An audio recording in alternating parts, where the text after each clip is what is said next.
But meantime, the White House says it will soon reach a decision about how to respond to a chemical attack in Syria they say was instigated by the government of Bashar al-Assad.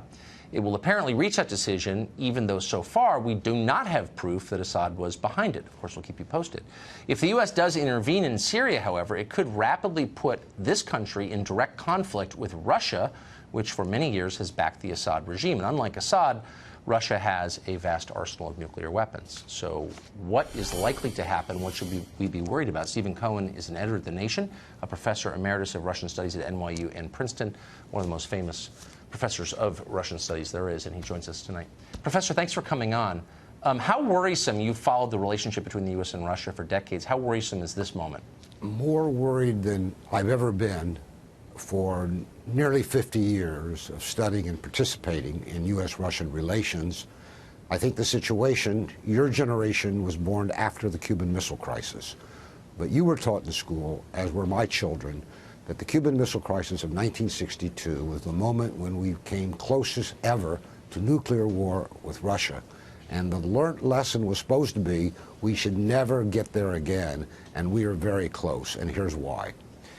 If Trump or somebody sends these missiles against Syria, there are Russian soldiers embedded in almost all Syrian army units, even in dormitories.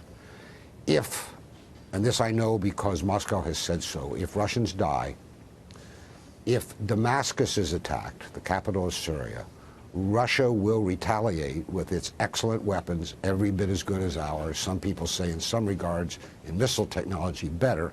Russia will strike, Americans in Syria will die, and we will be where we have never, ever, ever been with Russia, killing each other, bearing in mind that both nations are laden with nuclear weapons. So I am more worried than I have ever been in my life, at least since the Cuban Missile Crisis. So U.S. forces have killed over 200 Russian citizens in Syria in recent weeks. Right. You heard American officials boasting about that just the other day. Yeah. Is there some reason to think that helps the United States?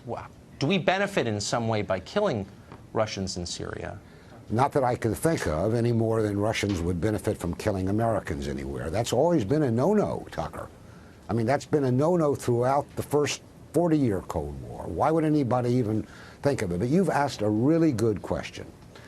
After that happened, we don't know how many Russians died. The Russians let it pass.